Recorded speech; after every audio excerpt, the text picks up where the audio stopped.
Pleasant afternoon to each and everyone. Today, I am going to proceed to our Module 3, which is during the middle period of 1930 to 1960. And today, we were going to tackle about the Lesson 3, which entitled Ink, and this is written by Guillermo Castillo. Of course, prepared by yours truly, Joyce Barroa. But before anything else, let's proceed first to our pre-activity to have a little bit of warm up and to also to exercise your mind. This is called Pair Me Up. This game is very easy, and here's the mechanics for you to understand more about it. So the mechanics of this game is there will be two groups of columns, and the first column will be a group of definitions and the other side of the column will be a group of answers. You need to read and understand the given definition and then pair it up with a given word or answer on the other side of the column. So that's it. I hope you get your the ano guys, you already get it. So here's the column A and the column B, and then the column A you can see the word ink, and then the paper. Number 3, the prison, and number 4, the color black, and last but not the least, the pen. And here's the definition in the column B, and that's it. So first, let's answer the word ink, and which do you think it belongs? Correct. It um it means a liquid or paste containing dyes and pigments used for writing or drawing by a pen and brush. Next, the paper. Of course,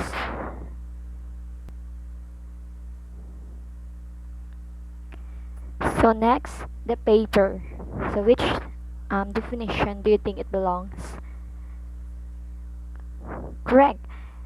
It is a thin sheet material produced by mechanical or chemical process cellulose fibers. And the next is the prison. Correct. It is an institution for the confinement of persons who have been remanded, held in custody by a judicial authority. And then black. Alright. It means a color which results from the absence or complete absorption of visible light. And last but not the least, the pen itself. It is a common writing instrument that applies ink to a surface. So that's it for our pre-activity for today. And now we are going to proceed to my poem. It only contains 3 paragraphs. So let's start. Ink battled in glass prison, meaningless in itself, black and mute without a language, silent but strongly urged to speak. Ink chants impressed on white, inarticulate, unintelligible, chaotic, welcome on the bareness of white, but still foreign excommunicate. But ink, pen lifted, pen impressed on black-white paper, will ordered, interprets, intensifies, clarifies, expresses life. So I think you do understand the meaning behind this, but for you to understand it more and for me to clarify what's the hidden message behind this ink poem, let's have a poem analysis.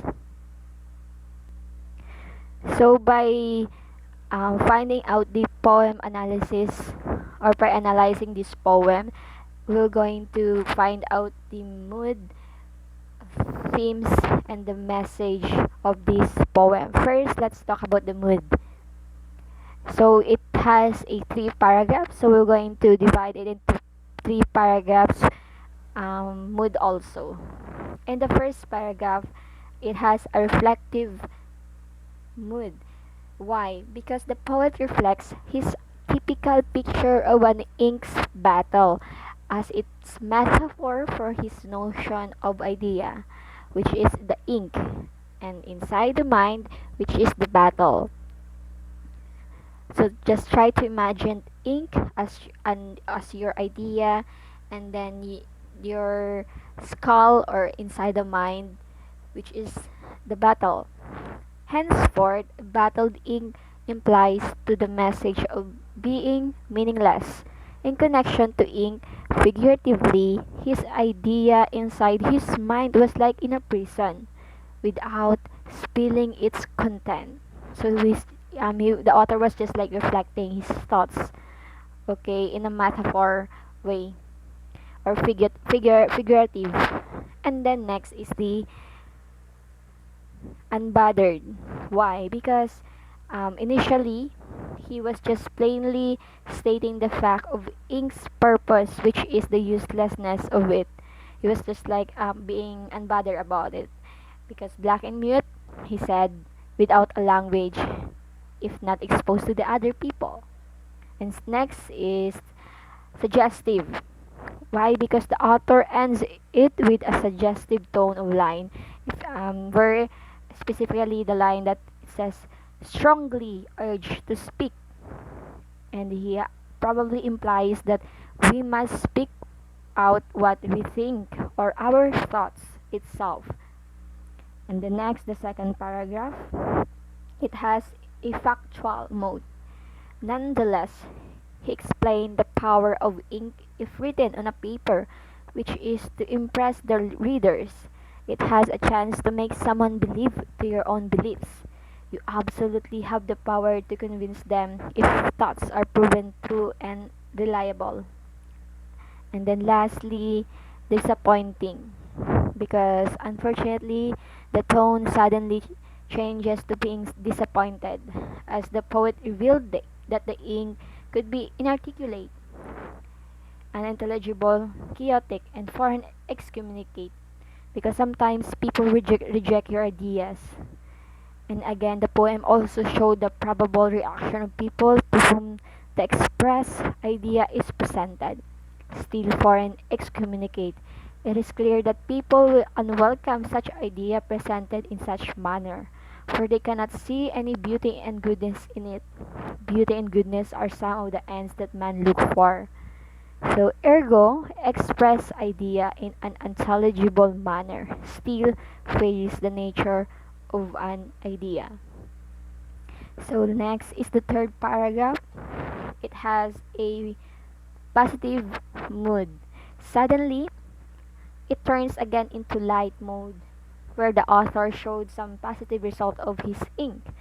Needless to say, we don't only write for us to impress other people, but rather we write because we want to be understand and express our thoughts. So you don't mind the opinion of other people if they discriminate your thoughts or judge it just because their thoughts or the opinion contradicts to what you believe in. And next is hopeful because there's the part that it became hopeful to the readers and also to the author himself. He was seeing another light which is in a brighter side. If only we would make it properly presented and justifiable, that there is a big chance that it would be praised and recognized, right? And also, we relies on only to the power of reason, of intelligence alone. Anything that is done based on intelligence manifests order, and the only things that manifest order through intelligence possess beauty and goodness, which are the desired end of man. And lastly, optimistic. As it ends, the author therefore concluded these things are welcome by people to whom they are presented, because through these things they can relate to what they see, feel, and hear in their surroundings, through a clearer picture presented by these things. They can relate their life simply because life is already deduced, depend, explained, and communicated. So I think that's it for the mood of our poem. And next is the themes. And we have here the themes about usefulness. Why? Because it was all about usefulness, where ink could serve as our weapon to our own battles. You see, we don't only fight physically but also through mentality, where rational reasoning is the basis of everything. With the use of ink together of its host, which is the pen, it could conquer battles. It can even cure cancers and can solve problems amid the toxic, detrimental society. And next is the theme about mind power. Because your thoughts are the main ingredient of this power, and when you add to them focus, emotions, thoughts become powerful and can affect your reality. The thoughts that pass through your mind are responsible for almost everything that happens in your life. And the next is the importance of idea. Opinions are important because they help share our ideas. Reading is also important because we learn about other opinions and ideas in the process, right? We can conform our own conclusions if we don't read about other ideas out there. Ideas are important. Without ideas, progress isn't made. Change doesn't happen. Much of human development stops. And last is beauty of intelligence. Education is very necessary for each and everyone in order to improve knowledge, way of living, as well as social and economic status throughout the life. It helps a person to get knowledge and improve confidence level all through life. It plays a great role in our career growth as well as in the personal growth. That's all for our themes for this poem. Again, it only has usefulness, mind power, importance of idea, and beauty of intelligence. And also, let's proceed to the last analysis, which is the message of the poem.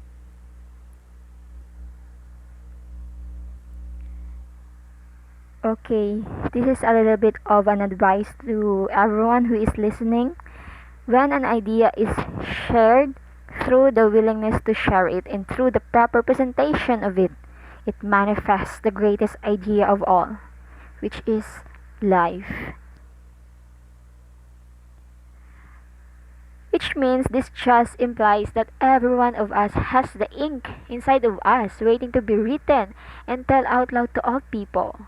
We have the ability to leave an impact in this world that could change us and also people around us. Don't keep it to yourself and imprison it like a slave. Instead, spill it out and make the world think that you can make a difference. And I think that would be all for the message of the poem, themes, and the mood. And I hope through this analysis you have gained a lot of knowledge and ideas and lessons. And thank you. Thank you for listening and participating. And God bless.